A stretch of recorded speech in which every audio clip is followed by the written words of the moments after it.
வணக்கம். திசைகளின் 5 மணி செய்திகள். சமயத்தின் மீது சவாரி வேண்டாம், பிரதமர் நினைவுறுத்து. தங்களின் சொந்த நலனுக்காகவும் தங்கள் அபிலாசைகளை நிறைவேற்றிக் கொள்வதற்காகவும் சமயத்தின் மீது சவாரி செய்ய வேண்டாம் என்று அரசியல் கட்சி தலைவர்களுக்கும் பொதுமக்களுக்கும் பிரதமர் டத்தோஸ்ரீ அன்வர் இப்ராஹிம் இன்று நினைவுறுத்தியுள்ளார். தங்களின் அரசியல் லாபத்திற்காக சமய விவகாரங்களை எந்தவொரு தரப்பினரும் ஒரு கருவியாக பயன்படுத்துவதை காண தாம் விரும்பவில்லை என்பதையும் டத்தோஸ்ரீ அன்வார் தெளிவுபடுத்தினார். சமய விவகாரம் மீதான சர்ச்சை எழும்போது அதனை கெட்டியாக பிடித்துக்கொண்டு அதன் மூலம் அரசியல் லாபம் தேட முடியுமா, கட்சியை வளர்க்க முடியுமா என்ற குறுகிய சிந்தனையில் அரசியல் லாபம் தேட முனைய வேண்டாம். காரணம், இதுபோன்று தீமூட்டும் வேலைகள் மக்களை அழித்துவிடும் என்று டத்தோஸ்ரீ அன்வார் நினைவுறுத்தினார். இன்று ஸ்லாங்கூர் பாங்கி திராஸ் ஜெர்னாங் பள்ளி வாசலில் வெள்ளிக்கிழமை தொழுகையில் கலந்து கொண்ட பின்னர் செய்தியாளர்களிடம் பேசுகையில் டத்தோஸ்ரீ அன்வார் இதனை தெரிவித்தார். இது புனித நோன்பு மாதமாகும். அந்த உன்னத மாதத்திற்கு மதிப்பளிக்கும்படி அனைத்து தரப்பினரையும் டத்தோஸ்ரீ அன்வார் கேட்டுக்கொண்டார். சமயம் தொடர்புடைய எந்தவொரு சர்ச்சை எழுந்தாலும் அதனை சட்டத்தின் வாயிலாக தீர்வு காண முயற்சிக்க வேண்டுமே தவிர அதனை தங்களின் அரசியல் லாபத்திற்காக ஊதி பெருக்க வேண்டாம் என்று டத்தோஸ்ரீ அன்வார் நினைவுறுத்தினார்.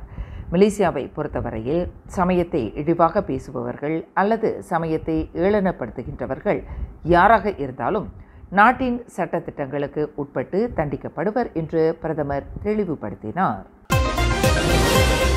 கடந்த மாதம் மாது ஒருவருக்கு சொந்தமான 3 லட்சம் ரிங்கிட் மதிப்புள்ள கைப்பையை திருடியதாக கோலாலம்பூர் புக்கெட் ஜாலில் போலீஸ் நிலைய தலைவர் இன்ஸ்பெக்டர் அஸ்லான் சூடீனுக்கு எதிராக கோலாலம்பூர் மேஜிஸ்ட்ரேட் நீதிமன்றத்தில் இன்று குற்றம் சாட்டப்பட்டது.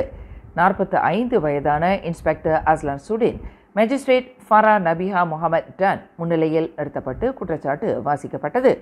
கடந்த பிப்ரவரி 21ஆம் தேதி மாலை 5:45 மணி அளவில் புக்கெட் ஜாலிலில் உள்ள ஓர் ஆடம்பர அடுக்குமாடி வீட்டில் 35 வயது பெண்மணிக்கு சொந்தமான பிராடா பிராண்ட் வகையைச் சேர்ந்த கைப்பையை திருடியதாக அந்த போலீஸ் நிலைய தலைவர் மீது குற்றம் சுமத்தப்பட்டது. அந்த உயர் போலீஸ் அதிகாரி இன்னும் பிடிபடாமல் இருக்கும் மேலும் ஒரு நபருடன் கூட்டாக சேர்ந்து விலை உயர்ந்த கருப்பு நிற கைப்பையை திருடியதாக குற்றச்சாட்டில் தெரிவிக்கப்பட்டது. குற்றவாளி என்று நிரூபிக்கப்பட்டால் கூடியபட்சம் 10 ஆண்டு சிறை அல்லது அபராதம் அல்லது இரண்டுமே விதிக்க வகை செய்யும் குற்றவியல் சட்டம் 380வது பிரிவின் கீழ் குற்றச்சாட்டை எதிர்நோக்கியுள்ளார். எனினும் தனக்கு எதிரான குற்றச்சாட்டை இன்ஸ்பெக்டர் அஸ்லான் சூடீன் மறுத்து விசாரணை கோரியதால் அவரை ஒரு நபர் உத்தரவாதத்துடன் 3000 ரிங்கிட் ஜாமீனில் விடுவிக்க மேஜிஸ்ட்ரேட் ஃபாரா அனுமதித்தார். இஸ்லாத்தை கொச்சி வார்த்தைகளால் திட்டி அவமதித்து ஒரு காணொலியை சமூக வலைதளங்களில் பதிவேற்றம் செய்துள்ள விஜயன் சவரிமுத்து என்ற பெயர் கொண்ட முகநூல் கணக்கு வைத்திருப்பவர் வெளிநாட்டில் இருப்பதாக நம்பப்படுகிறது என்று போலீஸ் படை தலைவர் தான்ஸ்ரீ ராசருடீன் ஹுசைன் தெரிவித்துள்ளார். அந்த நபரை போலீசார் தீவிரமாக தேடி வரும் நிலையில் அவர் வெளிநாட்டில் இருப்பதாக நம்பப்படுகிறது என்று ராசருடீன் குறிப்பிட்டார். எனினும் அந்த நபர் எந்த இடத்தில் இருக்கிறார் என்பது குறித்து போலீசார் துல்லியமாக கண்காணித்து வருவதாக ஐஜிபி தெரிவித்தார். இஸ்லாத்தை அவமதித்த அந்த நபர் பொதுமக்களின் கடும் கண்டனத்திற்கு ஆளானதை தொடர்ந்து அந்த காணொளி அகற்றப்பட்டு விட்டதாக தான்ஸ்ரீ ராசருடீன் குறிப்பிட்டார். 17th Annual Edison Awards இந்த ஆண்டிற்கான சிறந்த நடிகைக்கான வரிசையில் மஞ்சு வாரியார், சாய் பல்லவி, பார்வதி திருவுத்து, பிரியா பவானி சங்கர், அனாபேன், ஸ்ரீ கௌரி பிரியா, துஷாரா விஜயன், ஸ்வஸ்திகா. உங்களுக்கு பிடித்தமான நடிகையை தேர்ந்தெடுக்க edisonAwards.in ஓட் பண்ணுங்க. மலேசியா டிஜிட்டல் மீடியா பார்ட்னர் திசைகள் நியூஸ்.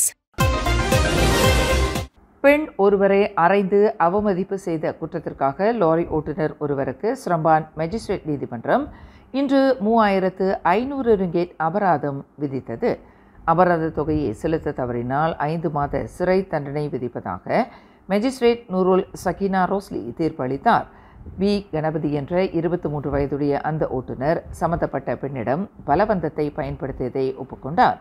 கடந்த மார்ச் 4ஆம் தேதி இரவு 8:30 மணி அளவில் ஸ்ரம்பான் ஜலான் ராசாவில் 28 வயதுடைய பெண்ணுக்கு எதிராக பலவந்தத்தை பயன்படுத்தியதாக கணபதி மீது குற்றம் சுமத்தப்பட்டது. குற்றவாளி என்று நிரூபிக்கப்பட்டால் 10 ஆண்டு சிறை அல்லது அபராதம் விதிக்க வகை செய்யும் குற்றவியல் சட்டத்தின் கீழ் கணபதி குற்றச்சாட்டை எதிர்நோக்கி இருந்தார். மலேசிய ஊழல் தடுப்பு ஆணையமான SPRM-இனால் கைது செய்யப்பட்டு 4 நாட்கள் தடுத்து வைக்கப்பட்டு கடந்த செவ்வாய்க்கிழமை விடுவிக்கப்பட்ட மலேசியா கினி நிருபர் B. நந்தகுமார் மனம் திறந்துள்ளார். அந்நிய தொழிலாளர்களை தருவிக்கும் ஏஜென்ட்டிடமிருந்து ஒருபோதும் லஞ்ச பணம் கேட்டதில்லை என்றும் வெளிநாட்டு தொழிலாளர்கள் கடத்தல் கும்பல்களை அம்பலப்படுத்தும் தனது செய்தியின் மூலம் லாபம் ஈட்ட முனைந்ததில்லை என்றும் நந்தகுமார் விளக்கியுள்ளார். நந்தகுமார் கடந்த வாரம் வெள்ளிக்கிழமை கைது செய்யப்பட்டது தொடர்பில் பேசிய SPRM தலைமை ஆணையர் தான்ஸ்ரீ அசாம்பாக்கி, ஒரு வெளிநாட்டு தொழிலாளர் முகவரிடம் நந்தகுமார் 1 லட்சம் ரிங்கிட் லஞ்சம் கேட்டதாகவும் பின்னர் 20,000 ரிங்கிட் வரை பேரம் பேசப்பட்டதாக குறிப்பிட்டார். எனினும் இந்த குற்றச்சாட்டை நந்தகுமார் வன்மையாக மறுத்தார். அந்நிய தொழிலாளர்களை கடத்தும் கும்பல் தொடர்பில் மலேசிய கினியில் தாம் எழுதிய செய்தியை தொடர்ந்து பாகிஸ்தான் ஏஜென்ட் ஒருவர் தம்மை தொடர்பு கொண்டு அந்நிய தொழிலாளர்களை கடத்தும் அந்த கும்பலில் தாம் சம்பந்தப்படவில்லை என்று மறுப்பு தெரிவித்தார். அதன் பின்னர் 2 பாகிஸ்தான் ஏஜென்ட்டுகளை தாம் சந்தித்ததாகவும் தமக்கு 50,000 ரிங்கிட் லஞ்சம் கொடுக்க முன்வந்ததாகவும் அதனை தாம் நிராகரித்து விட்டதாகவும் நந்தகுமார் குறிப்பிட்டார். அதன் பின்னர் தாம் மாநில குடிநுழைவுத்துறை இயக்குநரை உடனடியாக சந்தித்து இதுகுறித்து விவாதித்ததாகவும் ஆனால் போதுமான ஆதாரங்கள் இல்லாததால் அவரால் நடவடிக்கை எடுக்க முடியவில்லை.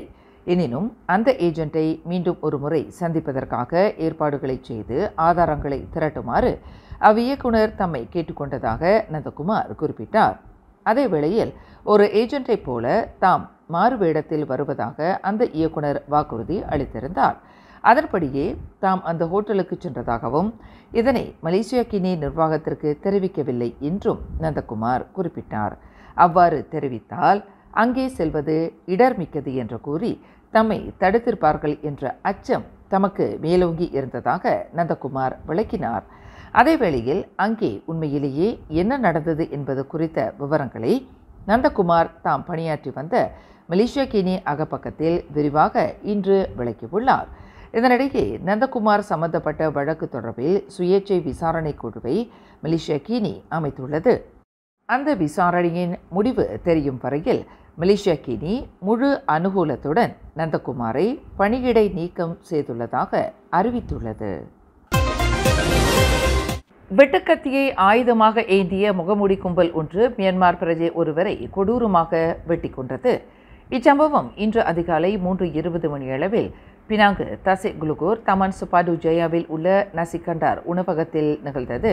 தலை மற்றும் உடலில் பல்வேறு பகுதிகளில் ஆழமான வெட்டுக்காயங்களுக்கு ஆளான 38 வயதுடைய மியான்மர் பிரஜை சம்பவ இடத்திலேயே மாண்டார்.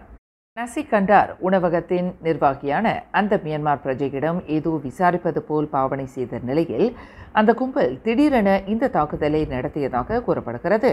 முகமூடி கும்பலில் பிடியில் சிக்கிய மியான்மர் பிரஜை கடும் வெட்டுக்காயங்களுடன் உணவகத்தை விட்டு தப்பி ஓட முயற்சித்த போது மயங்கி விழுந்து மாண்டதாக கூறப்படுகிறது. மேலும் செய்திகளை தெரிந்து கொள்ள கீழே இருக்கும் பெல் பட்டனை அழுத்துங்கள். உங்கள் மகிழ்ச்சியை வெளிப்படுத்த லைக் மற்றும் ஷேர் செய்யுங்கள். தொடர்ந்து திசைகளோடு இணைந்திருக்க சப்ஸ்கிரைப் செய்யுங்கள்.